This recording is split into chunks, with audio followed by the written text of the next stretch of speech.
गोरखपुर नाम के गांव में रोहन और उसकी पत्नी गीता रहते थे। रोहन एक व्यापारी था। वो अपने काम के सिलसिले में गांव से बाहर जाया करता था।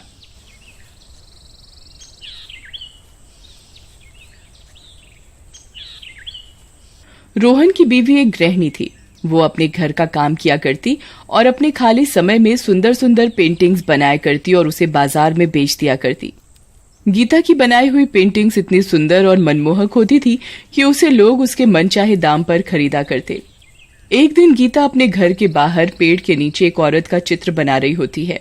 गीता इस बात से बिल्कुल अनजान थी कि उस पेड़ पर एक चुड़ैल रहती है। गीता चित्र बना ही रही होती है, तभी वो चुड़ैल भी छुपकर उसकी पेंटिंग देखने लगती है।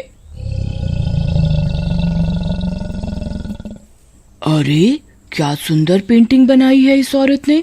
मेरा तो मन कर रहा है कि इस पेंटिंग के अंदर ही घुस जाऊं और इस औरत का रूप ले लूं।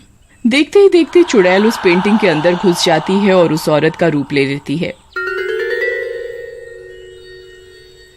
कुछ ही दिन बाद एक दिन गीता की बहन रचना गीता के घर आती है। अरे दीदी, ये तो आपने बहुत अच्छी पेंटिंग बनाई है। ये पेंटिंग आप मुझे दे दो, ये मुझे बहुत अच्छी लग रही है। मैं इसे अपने घर में ड्राइंग रूम में लगाऊंगी।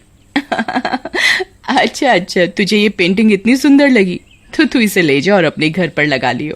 ठीक है दीदी। रचना गीता के घर से गीता की बनाई हुई पेंटिंग ले जाती है।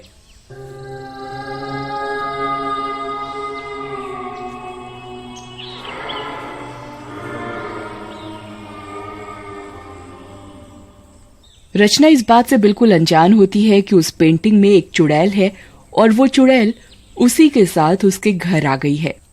देखते ही देखते दिन ब दिन रचना के घर में कुछ अजीबोगरीब वाकये होते हैं। कभी रचना के ड्राइंग रूम में सोफा कवर सिमटा हुआ मिलता तो कभी मेज ही अपनी जगह पर नहीं होती।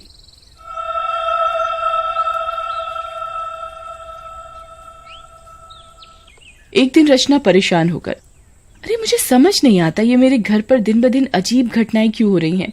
मैं तो इन सब चीजों से बहुत परेशान हो गई हूँ। मेरा पूरा दिन ही घर का काम करने में निकल जाता है। एक दिन रचना अपने घर में काम कर रही होती है, तभी पेंटिंग की औरत बाहर निकलकर रचना के आगे आकर खड़ी हो जाती है।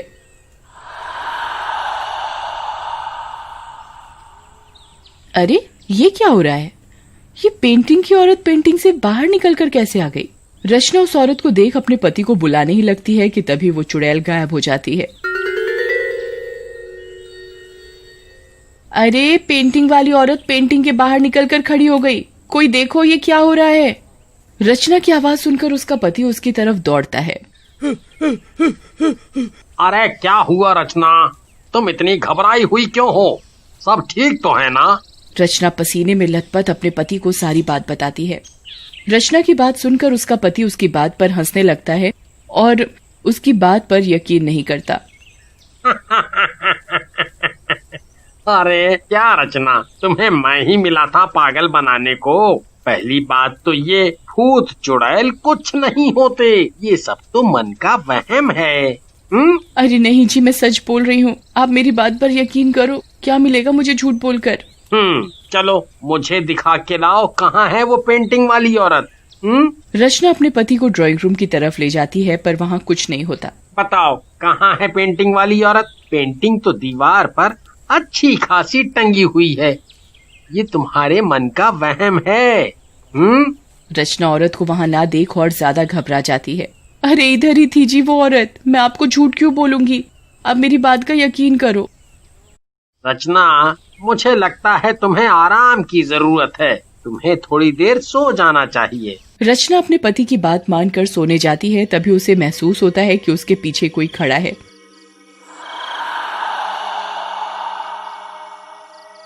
रचना एकदम से हड़बड़ा कर उठ जाती है। कौन है? कौन है? तभी वो औरत रचना के आगे आकर खड़ी हो जाती है और एक भयानक चुड़ैल का रूप ले लेती है। अरे मुझे बचाओ, कोई बचाओ, ये चुड़ैल मुझे मार डालेगी, मैं मर जाऊंगी। रचना की आवाज सुनकर उसका पति दौड़ा चला आता है। रचना का पति उस चुड़ैल को देखकर बहुत हैरान हो जाता है।